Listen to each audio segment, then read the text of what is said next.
Leyendas de la Revolución Mexicana.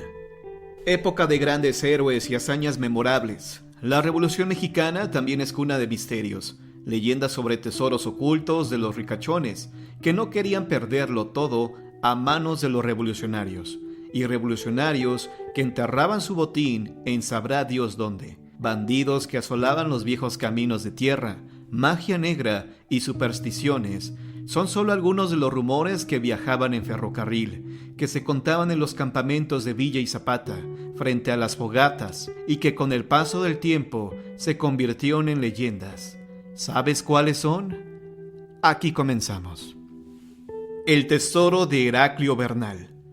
Entre los helados bosques de Durango se encuentra la pequeña comunidad de San Miguel de Cruces, donde, según se dice, ocurre uno de los fenómenos más escalofriantes de México, y que sucede desde la época de la Revolución.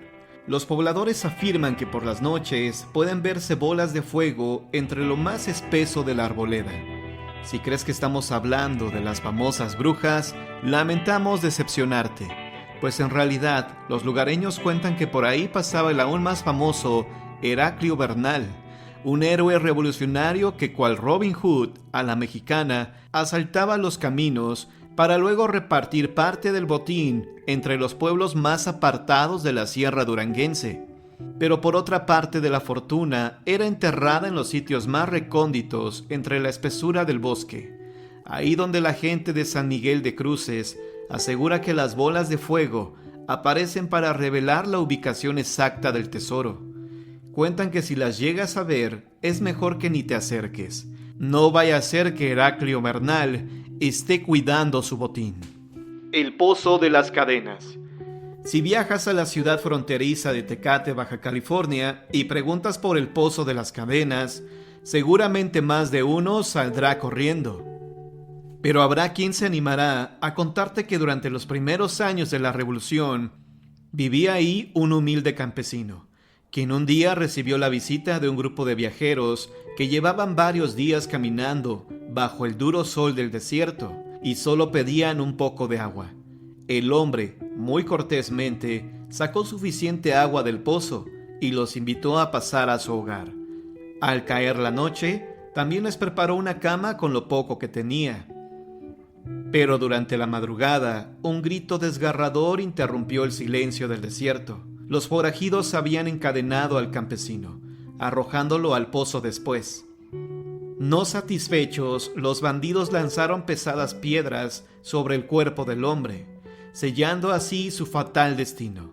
Si te armas de valor, puedes pasar a un lado del pozo, donde afirman que aún se escuchan los lamentos del campesino, las piedras en el fondo y las cadenas chocando entre sí. ¿Te atreverías a asomarte al interior del Pozo de las Cadenas? Yo creo que sí. La Sanpetrina. Si te quedaste picado con las viejas leyendas del norte de México, Torreón es un destino obligatorio si quieres conocer la historia de Petra Herrera, a quien los coahuilenses han llamado la Sanpetrina, y de quien cuentan que era feroz y aguerrida como solo ella.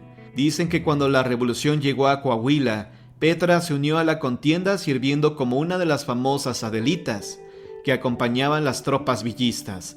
Sin embargo, poco le duró el puesto. Lo que ella en realidad quería era combatir en el frente de batalla, como cualquier soldado. Así pues, Petra, la Sanpetrina Herrera, cargó el fusil, se colocó el sombrero y le entró a lo rudo de los combates, uniformada como varón. Según dicen, en tiempos donde solo los machos podían hacer la guerra, lo que más le gustaba a Petra era dejar vivos a sus enemigos, el tiempo suficiente para correr y revelarles que habían sido heridos por una mujer. Cuentan que les dolía más el orgullo que el plomazo. Yo creo que así era. El Nahual de Cerro Grande. Los colimenses aún se estremecen cuando cuentan que en tiempos de la Revolución, una criatura deambula los bosques de Cerro Grande, al este de Colima, asustando a los lugareños y a los federales que pasaban por ahí. Originalmente, habría sido un criminal de poca monta y mediana fama llamado Teodoro Alonso, a quien la tradición popular se encargó de bautizar como el Indio Alonso. Según dicen, lo espeluznante de este bandido es que su habilidad para desaparecer después de cometer sus crímenes se debía a un pacto diabólico que habría hecho para conseguir la capacidad de transformarse en un animal y así esconderse en lo profundo del bosque para nunca ser atrapado. Era pues un nahual. Cuentan que cierto día el nahual que tenía cautiva a una joven cayó enfermo. La chica consideró oportuno el momento para cortarle el cuello y escapar. Sería ella la encargada de difundir esta leyenda. El tesoro revolucionario. Esta historia sin fecha y sin lugar es quizá una de las más famosas de la revolución. Cuentan que un hombre, tras recibir de un viejo amigo la noticia de un tesoro enterrado en una hacienda devastada por los villistas y que él mismo se había encargado de ocultar, le llamó a su compadre para que lo ayudara a hacerse con la fortuna. Sin embargo, el rumor se esparció como la pólvora entre los lugareños. Al parecer al compadre no se le daba muy bien eso de guardar secretos. Entonces, cuando la gran multitud se amotinó en torno al pomposo descubrimiento, cegados por su ambición, se abalanzaron sobre el hombre con malas intenciones. Pero según cuentan los abuelos, antes de que pudieran hacerle cualquier daño, un tremendo galopar, alaridos y tronido de pistola se escucharon venir a toda velocidad. Al escuchar el alboroto, el gentío se echó a correr despavorido. Pero no el afortunado hombre, quien despreocupado aseguró ser el dueño legítimo del tesoro, y su compadre, a quien perdonó su lengua larga. Poco a poco el escándalo se fue alejando. Era el alma de las tropas revolucionarias que venían a hacerle justicia. Hay quienes cuentan que hasta la tierra se cimbró cuando se oyó venir al regimiento. ¿A quién más le habrá hecho justicia la revolución? El tesoro maldito. Antes de la Revolución Mexicana, en este país abundaban las haciendas, unos ranchos enormes propiedad de una sola familia. Algunos de ellos tenían su propia iglesia y hasta su propio cementerio. Después de la Revolución, las haciendas se fraccionaron y se repartieron. Mis padres, ambos maestros, tuvieron la suerte de poderse quedar con la casa grande de una de esas haciendas. Mi madre aún vive ahí. Mi padre se quitó la vida en ella hace unos 8 años. Yo viví gran parte de mi vida en esa casa, tiempo en el cual fui partícipe en múltiples hechos extraños, de los cuales hoy les contaré solo uno. En la parte donde estaban las ruinas de la iglesia y el panteón de la hacienda, erigieron una escuela. Yo cursaba el 2º grado cuando al construir una cisterna, exhumaron los restos de quien al parecer había sido el hacendado o uno de sus parientes. Los restos óseos aún portaban lo que al parecer era un traje de charro, con hilos y botones de plata. En la boca, muelas con incrustaciones de oro. Yo lo vi. Inmediatamente se esparcieron miles de rumores, entre los que destacaba el que nunca había encontrado sus riquezas, por lo que mucha gente suponía que éstas debían estar enterradas en el patio de mi casa. Enseguida se presentaron ante mi madre muchas personas interesadas en buscar el tesoro.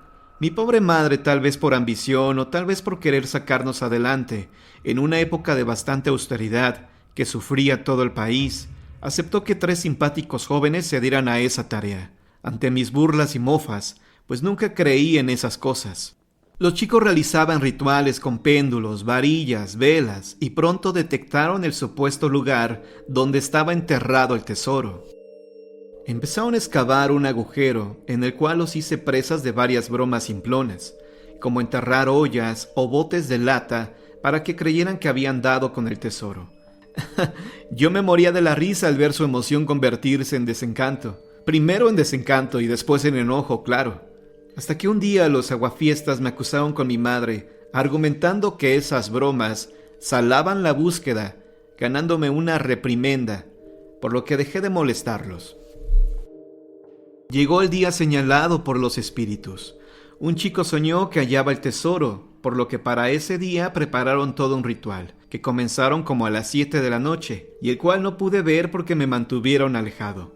Lo único que recuerdo, que la familia veíamos la televisión, cuando los chicos cruzaron el corredor de la casa corriendo y gritando, sorprendiéndonos a todos para no volver a la casa jamás, ni siquiera por sus herramientas. Fuimos con mi hermana a verlos a su casa para saber qué había pasado, Y lo que nos contaron aún me da escalofríos. Empezaron a escarbar a las luces de unas veladoras hasta que golpearon lo que parecía ser una caja. De pronto, las flamas de las velas se apagaron al mismo tiempo. Voltearon hacia arriba y vieron una sombra que parecía mirarlos fijamente. Ellos pensaron que era yo con otra de mis bromas, por lo que empezaron a gritar que estuviera quieto. Se dieron cuenta que no era yo al ver una sonrisa malévola en el rostro de la sombra coronada por unos centelleantes ojos de fuego. En eso, empezó a correr un viento muy violento y se precipitó sobre ellos una infernal tormenta, que de inmediato deslavó la orilla del agujero. Lo raro es que mientras veíamos la televisión, no nos dimos cuenta de que algo así pasara, pero eso explicaba las huellas de lodo que dejaron en el pasillo. Como pudieron salieron, y como dije, jamás volvieron a la casa. Ahora hace más de 30 años, y cuando ocasionalmente los veo, burlón como siempre les pregunto, ¿cuándo van a regresar a sacar el tesoro? Ellos se santiguan y a base de improperio reclaman me retire de su vista.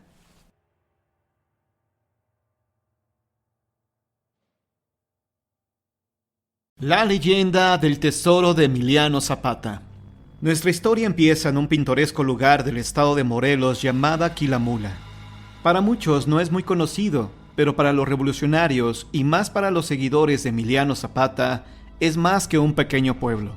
La gente de la localidad, acostumbrados a convivir con la familia de Emiliano Zapata, se encariñaron con su viuda y también con sus descendientes, siempre maravillados con las anécdotas y hazañas de tan valeroso héroe. Lo que muy pocos conocen es que en los cerros cercanos al poblado, los zapatistas se ocultaban de los militares comandados por el general Jesús Guajardo, por lo que suponemos que aquí también debieron haber escondido su botín en oro, tal y como lo hacían los piratas. El único problema era que no existía un mapa que marcara con una X el lugar indicado para encontrarlos. Contaban únicamente con la memoria de Emilia, hija de la esposa del revolucionario. Ella era capaz de recordar a detalle lo que su madre una vez le confió. En su mente existía la ubicación exacta del lugar donde se encontraba el tesoro. Ella contaba que Zapata desde su campamento, acompañado por un grupo de soldados, con los que caminaba determinado número de pasos hasta donde se encontraba sepultado el tesoro. Sin embargo, y de acuerdo a la leyenda, jamás regresarían, pues el caudillo del sur los mataba para evitar que el secreto fuera divulgado. Emilia también contaba que él utilizaba espejos para enviar señales de cerro a cerro para anunciar la cercanía de los militares y así poder ocultarse en lo más profundo del bosque. Cuenta la leyenda que un grupo de lugareños, junto con un cazador de tesoros, buscaron a la viuda de Zapata con la intención de encontrar el oro que había sido escondido por el revolucionario. Este grupo de aventureros tenía como propósito encontrar dicho botín y hacer realidad las historias que al respecto se contaban en el pueblo. Viajaron y al regresar afirmaron que después de una larga jornada habían encontrado el campamento revolucionario en perfectas condiciones, como si el tiempo se hubiera detenido. Además aseguraron haber escuchado ruidos de disparos y sonidos que se perdían en la maleza mientras caía la tarde. Las sombras y la sensación de gente corriendo hizo que los aventureros siguieran el ejemplo. El miedo y la adrenalina provocaron que los furtivos buscadores de tesoros huyeran despavoridos cuesta abajo del monte. Nadie conoce el resultado de dichas expediciones, o si encontró o no el oro, pues entre supersticiones y miedos, la leyenda fue creciendo con el tiempo. Gente cercana a Emiliano Zapata guardan un secreto que para los habitantes de Quilamula es a voces. Desde 1990, la búsqueda continúa sin importar clima o historias espectrales. Ellos andarán con la firme idea de seguir los pasos a la fortuna, seguir los pasos hacia el gran tesoro de Zapata. Fuente: México Desconocido.